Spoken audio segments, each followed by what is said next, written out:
صل على سيدنا مولانا محمد في آخر كلامنا.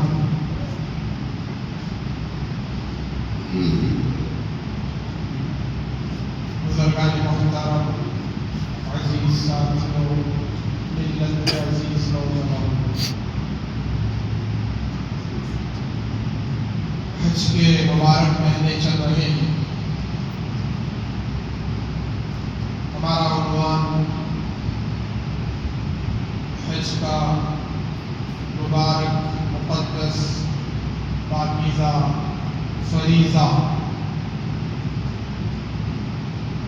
کن لوگوں پر فرض ہے اور کیا شرائط ہے اس پر چل رہا. حج کن پر فرض ہے اور حج فرض ہونے کے کیا شرائط ہیں. سب سے پہلی چیز، حج کے فرض ہونے کے لیے سب سے پہلے مسلمان ہونا. غیر مسلم پر حج کا ثواب ہی پیدا نہیں. مسلمان پر حج فرض ہے، مرد ہو یا عورت، شرط مسلمان ہونا ضروری ہے. اور دوسری جو شرط ہے وہ بالغ ہونا. نابالغ پر حج فرض نہیں. اور تیسرا عاقل ہونا، عقل مند، پاگل پر حج فرض نہیں. اور چوتھا آزاد ہونا، غلام پر بھی حج فرض نہیں. مسلمان ہونا، بالغ ہونا، عاقل ہونا، عقل مند اور آزاد ہونا، غلام پر، پاگل پر حج فرض. اور اگلی جو شرطیں ہیں، وہاں تک پہنچنے کی استطاعت ہونا، طاقت کا ہونا ضروری ہے. اور استطاعت دو چیزوں کی، ایک جان اور ایک مال. جان میں صحت آ گئی، طاقت آ گئی، قوت آ گئی، شرط ہے. صحت ساتھ نہیں دے رہی ہے، بیمار ہے تو حج فرض نہیں. اور مال، وہاں تک پہنچنے کا جو خرچہ ہے، اخراجات ہیں، اس کو برداشت کرنے کی طاقت ہونا، سارے خرچے کو اٹھانے کی استطاعت ہونا. اور جو پیچھے چھوڑ کر جا رہا ہے، بیوی کو، بچوں کو، اپنے گھر بار کو، ان لوگوں کے لیے زیادہ سے زیادہ اتنا پیسہ ہو کہ واپس آنے تک گزران آسانی سے گزر سکے، کھائیں پیئیں رہیں، رہائش کے لیے.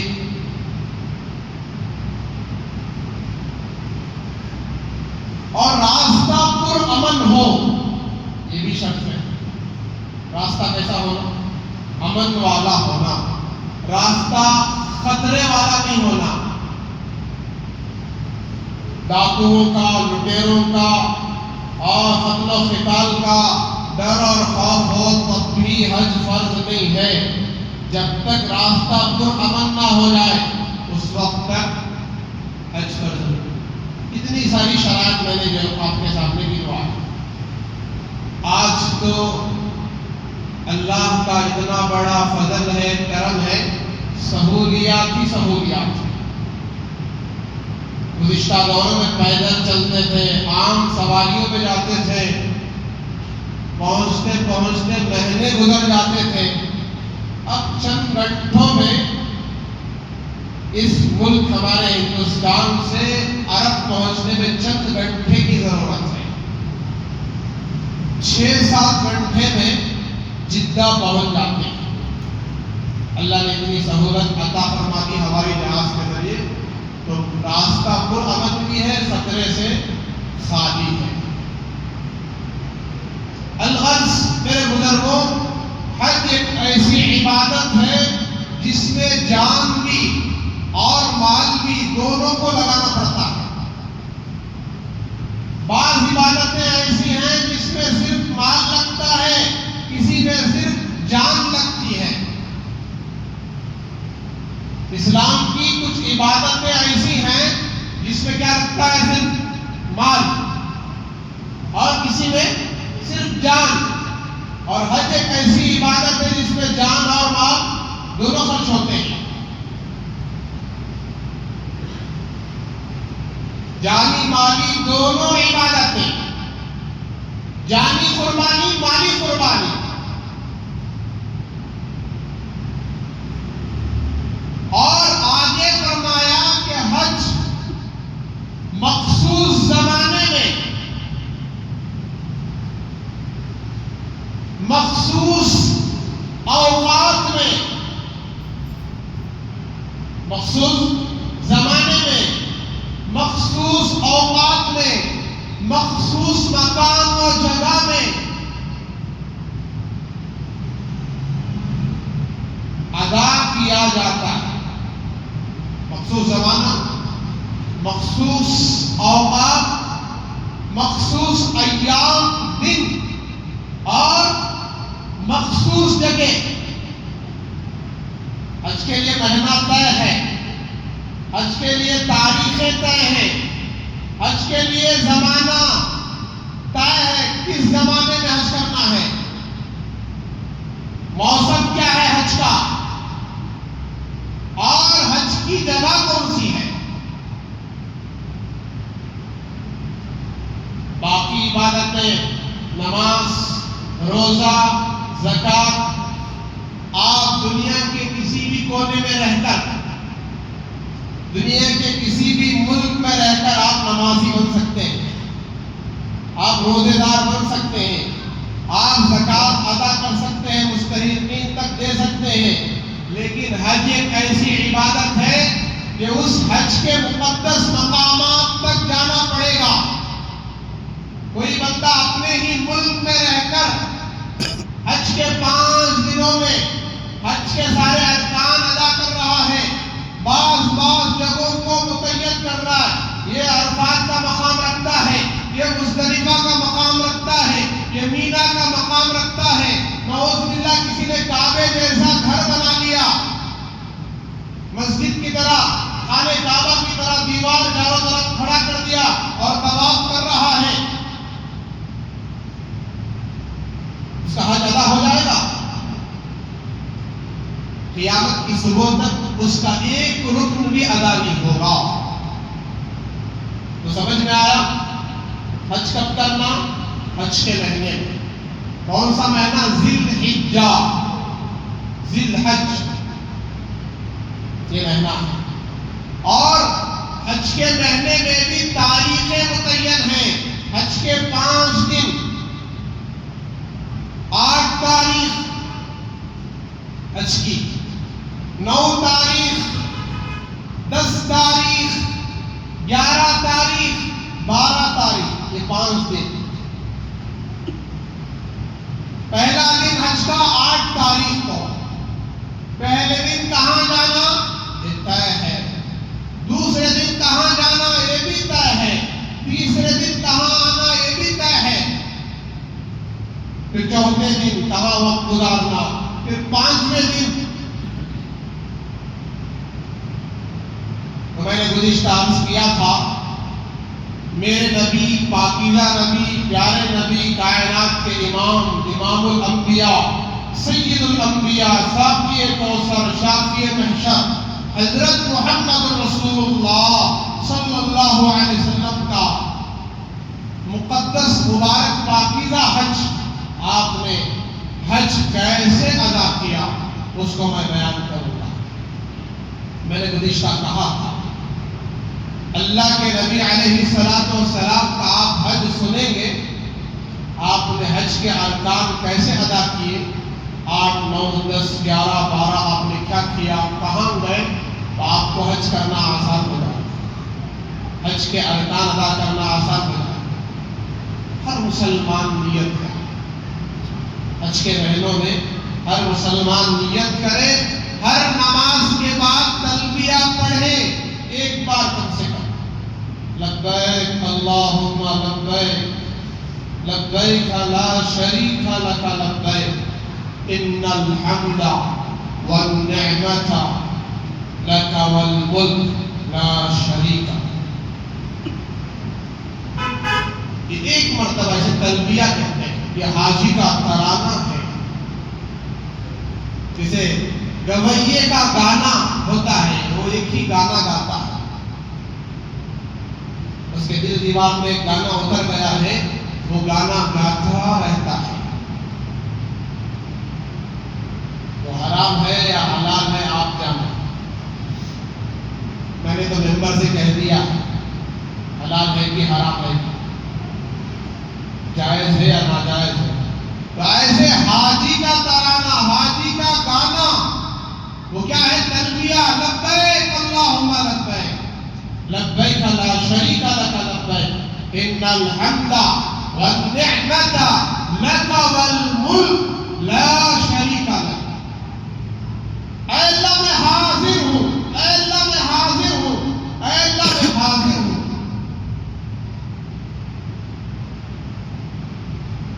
پاگل پن، ایک جنون، اللہ سے سچی محبت، سچا عشق، تعلق، احرام کی دو چادریں بغیر سلی ہوئی، سلا ہوا کپڑا بدن کے ہر حصے سے نکل گیا، سلا ہوا کپڑا سٹچنگ کے لیے کہاں جاتے ہیں؟ ٹیلر کے پاس جاتے ہیں۔ تو سلا ہوا کپڑا حج کے 5 دنوں میں، ایام میں، حج کے ارکان ادا ہونے تک پہننا جائز ہے۔ ایسے ہی عمرہ ادا کرنے تک سلا ہوا کپڑا پہننا جائز نہیں۔ 2 چادریں ایک لنگی کی شکل میں، اور وہ بھی سلی ہوئی نہ ہو، بغیر سٹچنگ سے، اور اوپر ایک بدن پر چادر ڈال دیں۔ میرے نبی جناب محمد رسول اللہ صلی اللہ علیہ وسلم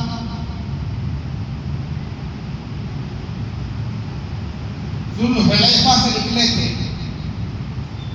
ملل، روحہ، عرش، عصایہ، ابوا، عصفان، مرہ زہران، تنعیم، مکہ المکرمہ، گزشتہ میں نے گنوایا تھا۔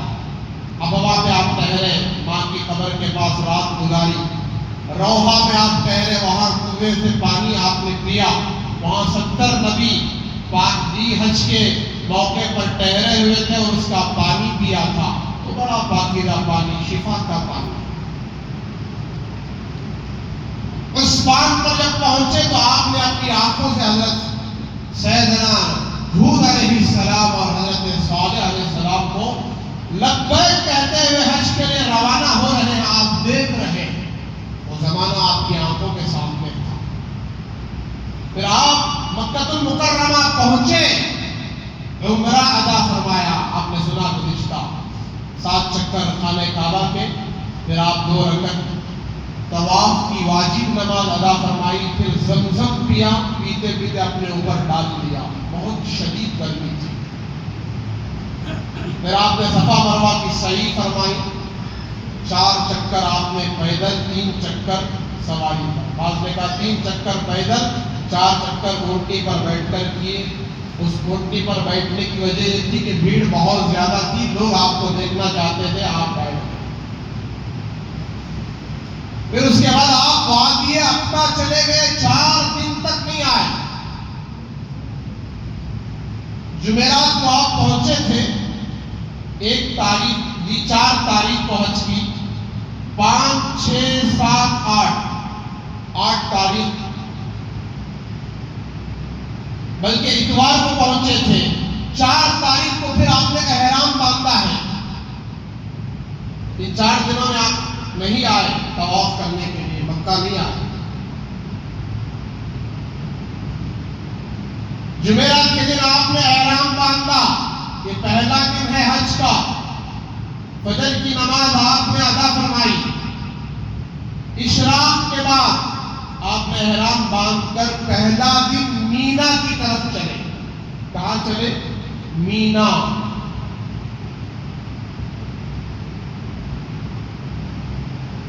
وہاں جا کر ظہر، عصر، فجر 5 نمازیں ادا فرمائی. یہ پہلا دن ہے حج کا. دن کون سا تھا؟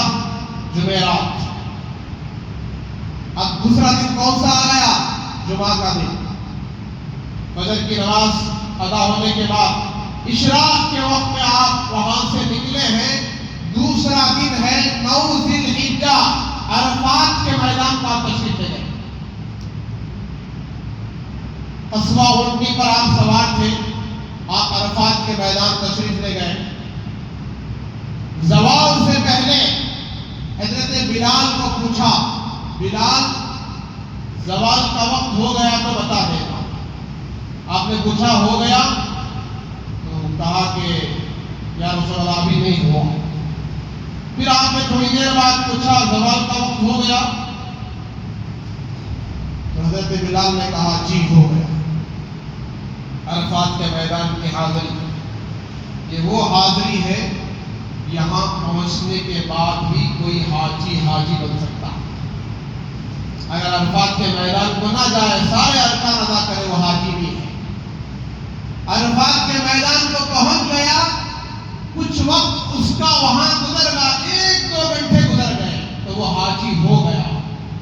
قیامت کے دن وہ حاجیوں کی فہرست میں آ گیا. بشرطے کہ وہ حج اللہ کے لیے ہو، دکھاوے کے لیے نہ ہو، شہرت کے لیے نہ ہو.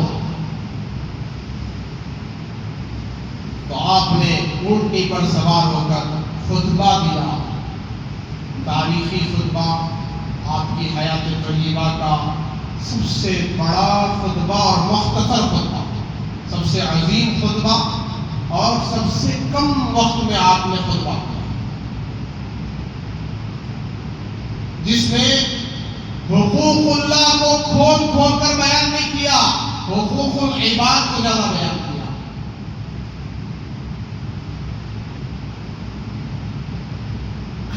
کہا لوگوں، آج کا دن جیسے بڑا محترم ہے، یہ مہینہ جیسے بڑا محترم عظمت والا ہے، اور یہ رکن، یہ فریضہ جیسے محترم ہے، یہ جگہ جیسے مقدس اور محترم ہے، ایسے سننا میری بات. مسلمان بھی اور اس کی جان، اس کا مال اور اس کی عزت آبرو ایک دوسرے کے لیے بڑے محترم اور عزت والی چیز مقدس ہے. اس کا مال بھی، اس کی جان بھی اور اس کی ہر چیز ایک دوسرے کے لیے بہت ہی زیادہ محترم ہے. ایک دوسرے کا مال لینا، اس کا مال کھانا اور اس کا خون کرنا اور اس کے ساتھ نقصان پہنچانا، یہ سب ایک دوسرے پر حرام ہے. حرام مالہ و دمہ و عرضہ. کیا خطبہ ہے آپ کا! قیامت کی صبح تک تمام مسلمانوں کو آپس میں اتحاد و اتفاق کا سبق، ایک دوسرے مسلمان کے لیے آپس میں مال کا، اس کی جان کے ساتھ، اس کے مال کے ساتھ ظلم و ستم کرنا اور اس کے خون کے ساتھ کھیلنا، یہ حرام ہے، ناجائز ہے.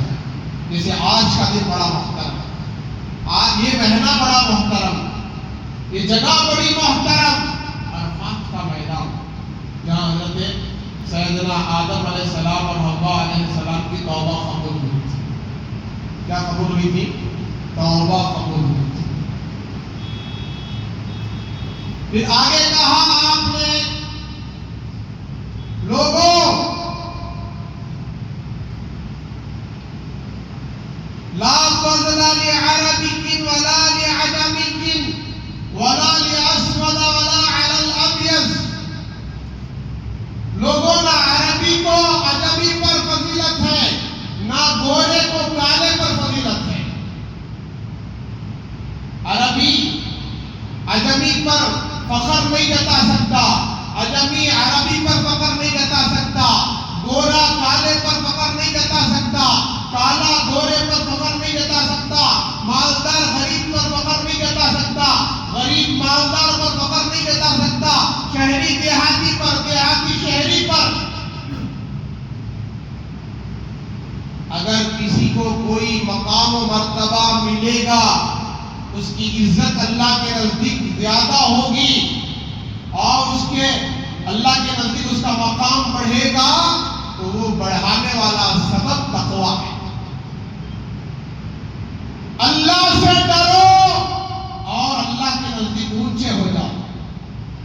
مال کے ذریعے سے تم کبھی اللہ کے نزدیک اونچے نہیں ہو سکتے، خوبصورتی اور حسن و جمال کے ذریعے سے تم کبھی اونچے نہیں ہو سکتے، تم عربی نسل ہونے کی وجہ سے کبھی اونچے نہیں ہو سکتے کہ تم سید ہو، تم شیخ ہو، تم فلاں ہو، اس لیے مقام و مرتبے والے ہو۔ خدا کی قسم میرے آقا نے اس دن وضاحت کے ساتھ بیان کر کہہ دیا، کبھی فخر نہ جتانا ایک دوسرے کو۔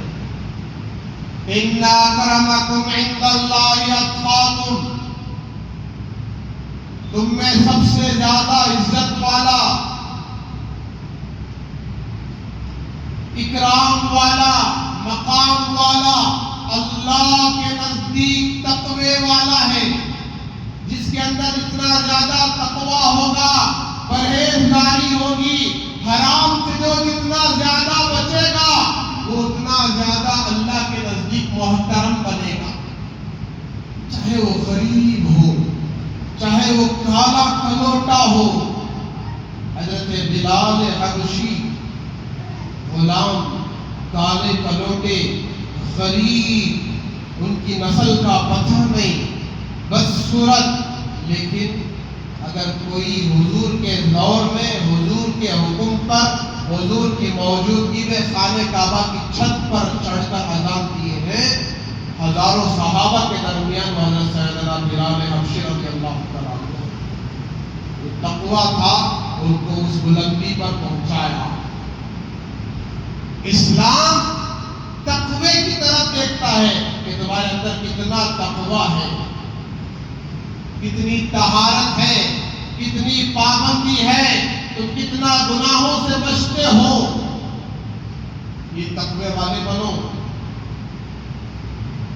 آج پورا سسٹم ہی ہم نے الٹا کر دیا، اسلام سے ہم اتنا دور ہو گئے، آج ایک دوسرے پر مال کی وجہ سے فخر جتاتے ہیں، ایک دوسرے پر پٹھان، سید اور شیخ ہونے کی وجہ سے فخر جتاتے ہیں، کالے اور گورے ہونے اور خوبصورت اور بدصورت ہونے کی وجہ سے فخر جتاتے ہیں، شہری اور دیہاتی ہونے کی وجہ سے فخر جتاتے ہیں۔ یہ بہت بڑی گمراہی ہے، عصبیت نہیں ہے اسلام میں، تعصبیت نہیں ہے۔ اللہ حفاظت کرے امت مسلمہ کی۔ اللہ کے نبی علیہ الصلوۃ والسلام نے ایک موقع پر فرمایا، بدترین ولیمہ، کون سا ولیمہ؟ بدترین ولیمہ وہ ہے جس میں صرف مالدار آئے، غریب نہ آئے۔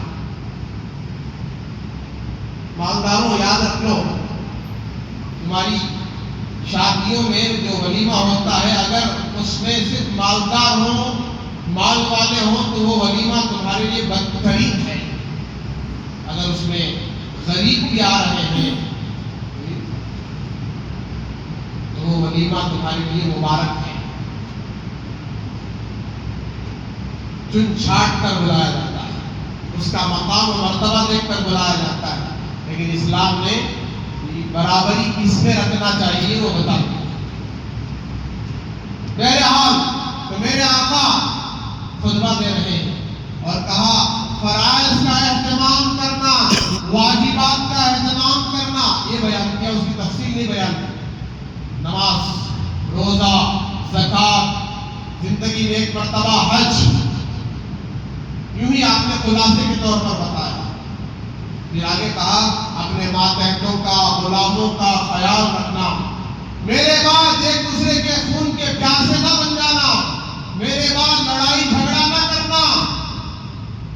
9 تاریخ کو ہی خطبہ، 10 تاریخ کو بھی آپ نے خطبہ دیا، 11 تاریخ کو بھی آپ نے خطبہ دیا۔ تو 9 تاریخ کو آپ خطبے سے فارغ ہوئے اور سود کے لیے، سود کے حرمت کا ایک اور مرتبہ آپ نے اعلان کیا۔ آیتیں تو اتر چکی تھی، سود حرام ہے، احل اللہ البیع وحرم الربا، اللہ نے تجارت کو، بیپار کو حلال کیا ہے اور سود کو حرام کیا ہے۔ یمحق اللہ الربا ویربی الصدقات، اللہ سود کو گھٹا دیتے ہیں، صدقے کو بڑھا دیتا ہے۔ اللہ سود کو گھٹاتا ہے، صدقے کو بڑھاتا ہے۔ بظاہر سود سے بھی پیسہ زیادہ نظر آ رہا ہے، لیکن فیصلہ ہو چکا ہے سود لینے اور دینے والے کا مال کبھی نہیں بڑھے گا، وہ کنگال ہوتا جائے گا، اس کی پریشانیاں بڑھتی جائیں گی، اسے کبھی سکون نہیں ملے گا۔ جتنے لوگ لون لیے ہیں پوچھو ان سے، تمہیں خوش ہے کیا پوچھو، ای ایم آئی، یہ لون وہ لون، گھر کو لون، دکان کو لون، گاڑیوں کو لون جو لے کر ان سے پوچھو آپ خوش ہیں کیا، برابر ادا کرنی کیا پابندی سے، کوئی تکلیف نہیں ہے پوچھو، ہزار پریشانیاں گنوائیں گے۔ جو سود سے بچا ہوا ہے لینے اور دینے سے اور لون سے، یہ ساری بلا سے، وہ خوش ہے، تھوڑے مال میں خوش ہے، برکت ہے۔ آپ نے حرام فرمایا قیامت کی صبح تک، اور کہا جو سود لے گا اور دے گا وہ اللہ اور اس کے رسول سے جنگ کے لیے تیار ہو جائے۔ اور آگے کہا سود کا ادنا درجے کا گناہ اپنی ماں سے 30 کو 6 بار زنا کرنے کے برابر۔ اللہ کے رسول کی بات ہے، کوئی ماں سے کوئی بدکاری کا سوچ سکتا ہے؟ آج دنیا کا ایک بڑا طبقہ سود میں پھنس چکا ہے، سود میں پڑ چکا ہے۔ واشنگ مشین سود میں لے کر،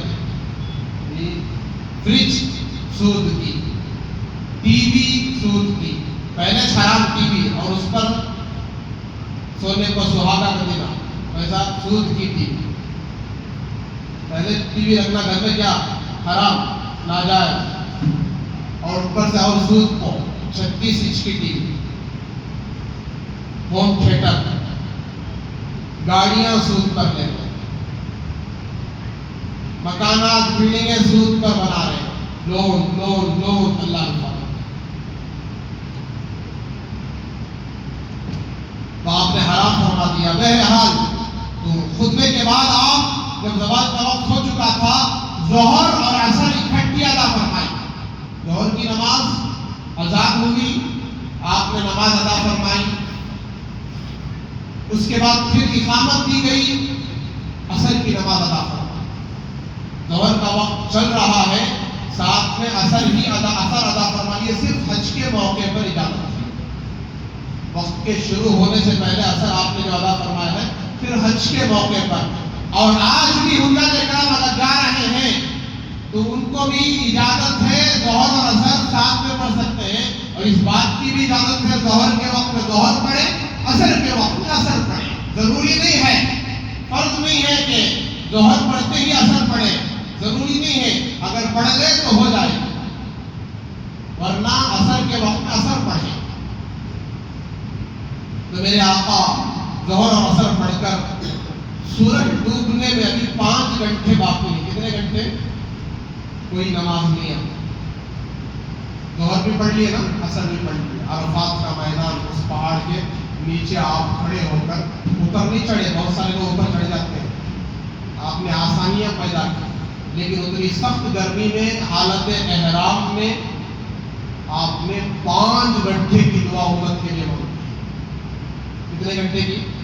5 گھنٹے کے لیے امت کے لیے رویا ہے، تڑپا ہے، دعا کے لیے ہاتھ اٹھائی ہے۔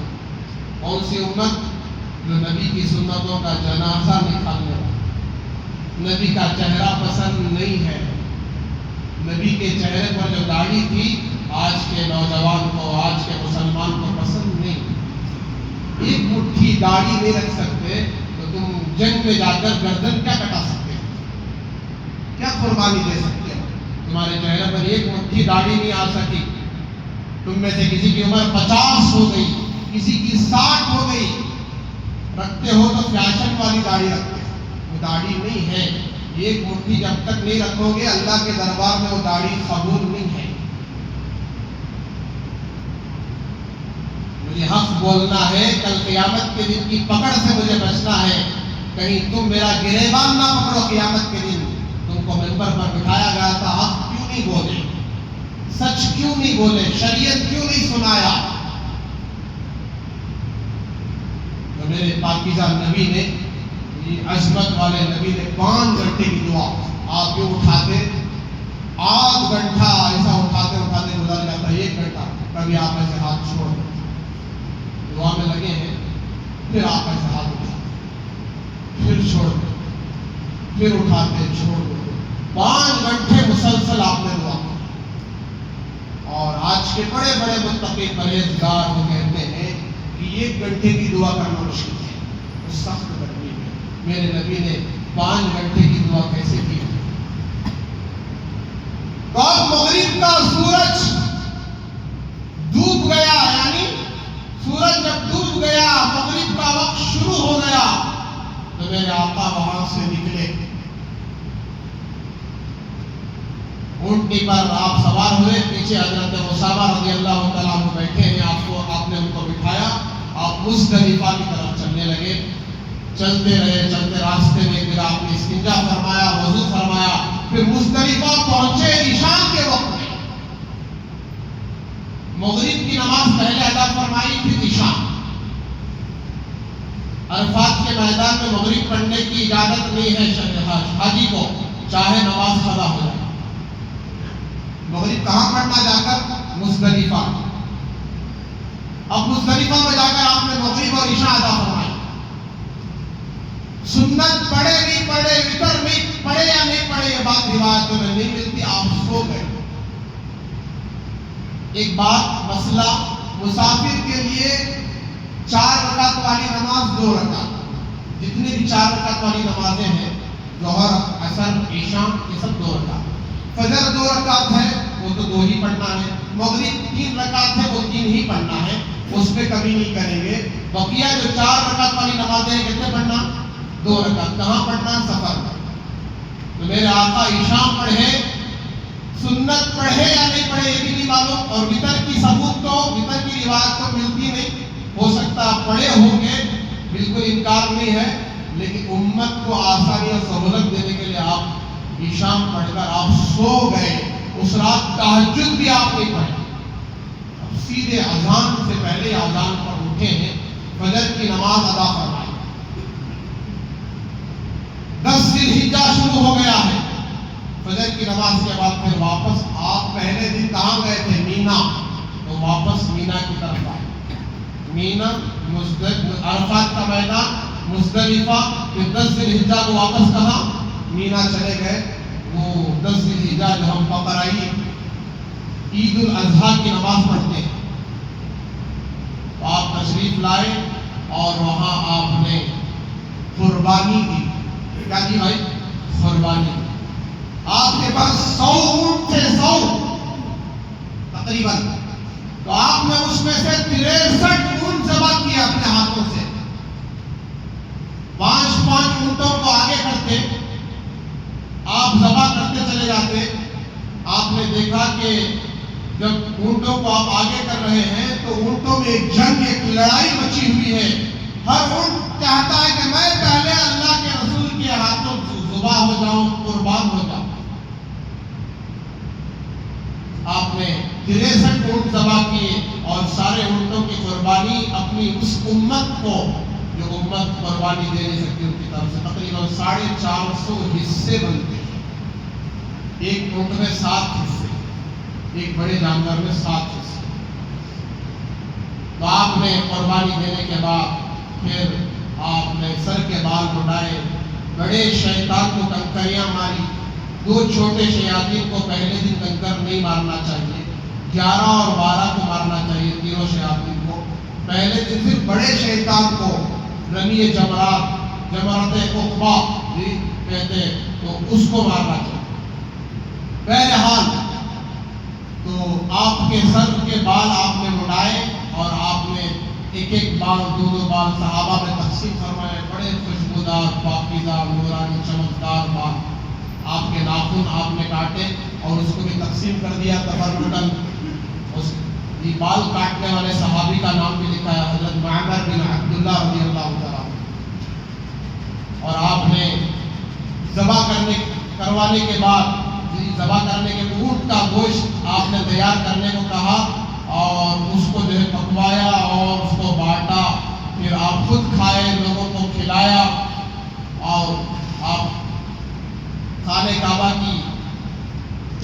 کے لیے، جس کو طواف زیارت کہتے ہیں، آپ اس کو لیے تشریف لے گئے اور طواف زیارت فرمایا، پھر 2 رکعت نماز ادا فرمائی، پھر صفا مروا کی سعی فرمائی، پھر آ گئے واپس مینا۔ 11 اور 12 کو آپ برابر کنکریاں مارتے رہے اور وداعی طواف بھی آپ نے کیا، جو وداعی طواف آخری میں ہوتا ہے۔ اور 11 اور 12 کو کنکریاں مارنے کے بعد آپ نے صحابہ کو اجازت دے دی، لوگوں کو آپ جو جانا چاہتے ہیں جا سکتے ہیں، مغرب کے بعد آپ نے یہ 5 دن سے حج کے آپ نے ادا فرمائی۔ اور 11 کو جب آپ نے خطبہ دیا، وہی خطبہ پہلے دن، دوسرے دن 8 کو اور 9 کو جو خطبہ دیا ہے، اس میں آپ کے لیے مکبر ہوا کرتے تھے، آپ کی بات کو پہنچانے والے اللہ کے رسول نے کہا، یہ کہا، یہ کہا۔ لیکن 11 کے دن آپ نے جو خطبہ دیا اس میں کوئی مکبر نہیں تھا۔ تقریباً 4 میل تک صحابہ اکرام جمع ہوئے تھے، آپ کی آواز 4 میل تک جا رہی تھی۔ آپ کا معجزہ تھا، آپ کی آواز میں بلندی تھی، اور آپ نے جو خطبہ دیا ہے اور کہا، لوگوں یہ ملاقات آخری ملاقات ہے، آج کے بعد، اس سال کے بعد آئندہ پھر ملاقات نہیں ہو سکے۔ اللہ کے رسول کو جو نہیں دیکھے ہیں دیکھو، میں اللہ کا نبی ہوں، میں نے امانت پہنچا دیا نہیں پہنچا دیا، آپ نے پوچھا، میں نے حق دی، اللہ کا دین پہنچایا نہیں پہنچا، آپ نے پوچھا صحابہ کرام سے، سب نے کہا آپ نے پہنچایا نہیں بلکہ اس کا حق ادا کر دیا۔ پھر کہا، یا اللہ، صحابہ سے مخاطب ہو کر کہا، تم بھی گواہ رہنا اور اللہ کو گواہ بنایا، اللہ تو گواہ رہنا، آپ نے حق ادا کر دیا۔ وہ مقدس پاکیزہ مجمع، پاکیزہ نبی کی صحبت میں جس نے دین سیکھا، شریعت سیکھی، سوالات صحابہ کرام تو حج پر آئے تھے، اور اس سے زیادہ مجمع صحابہ کا ملتا ہے۔ حج پر کتنے آئے تھے سوالات، اور صحابہ تو اس سے زیادہ ہے، لیکن ایک بیماری پھیل گئی اس وقت میں، چیچک کی بیماری، جس کی وجہ سے اکثر لوگ حج کو آ نہیں سکے، سوالات کا مجمع تھا، پھر بڑے پریشان تھے، اللہ کے رسول کے ساتھ ہم حج نہیں کر سکے، لہٰذا آپ نے خوشخبری سنائی کہ سنو، جس نے رمضان میں عمرہ کیا گویا کہ میرے ساتھ حج کر کیا کر لیا، جو رمضان میں عمرے کو گیا وہ اللہ کے رسول کے ساتھ حج کرنے کے برابر۔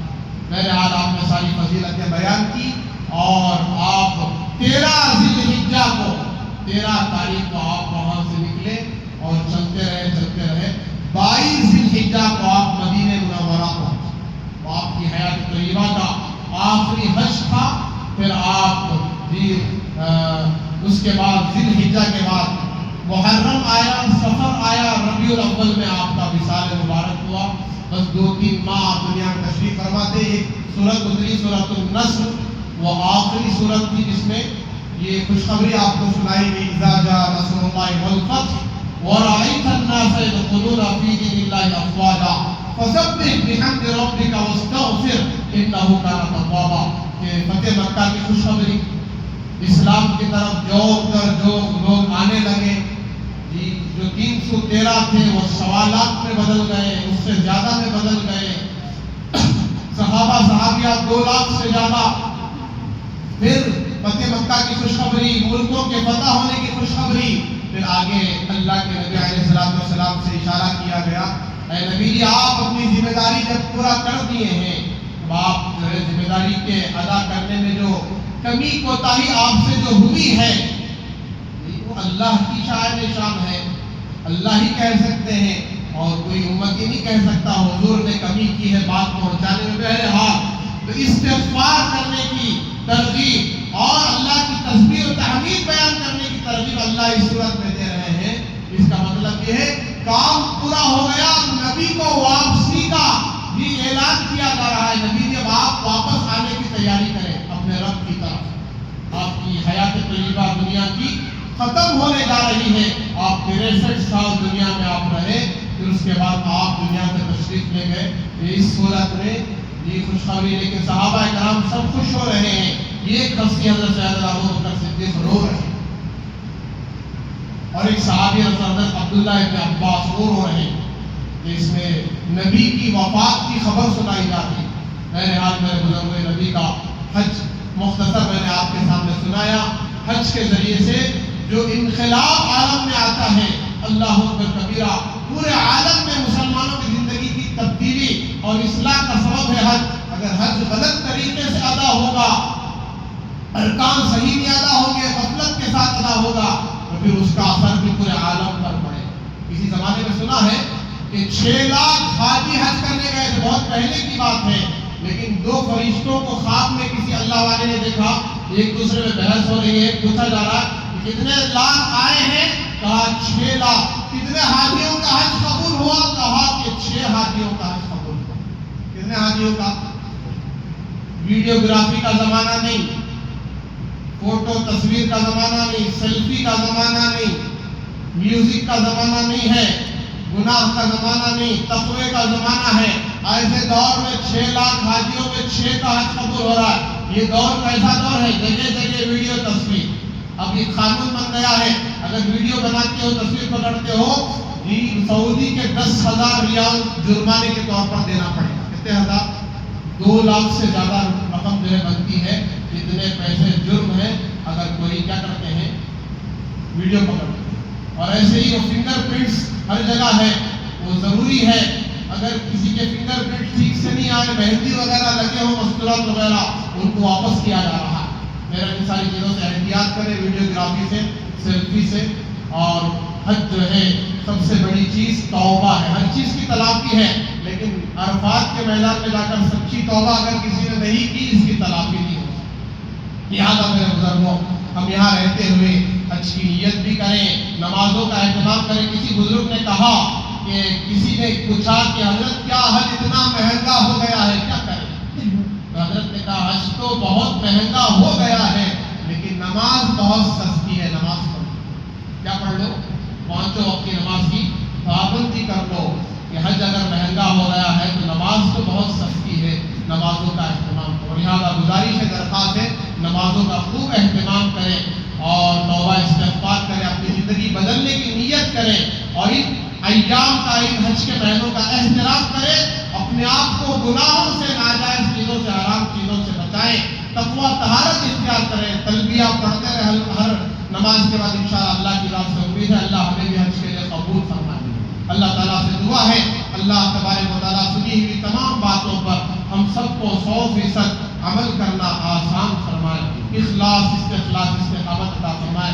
ہم سب کو موت کی آخری سانس تک 5 وقت کی نماز اللہ کا حکم سمجھ کر اور اللہ کی محبت اور عظمت میں نماز کے لیے حاضری دینے اور نماز کی پابندی کرنے کے اللہ ہمیں توفیق عطا فرمائے. صرف جمعہ میں ایک مرتبہ آ کر اپنے آپ کو مسلمان ثابت کرنے سے اللہ ہماری حفاظت فرمائے. اللہ ہمیں 24 گھنٹے کا مسلمان بنائے.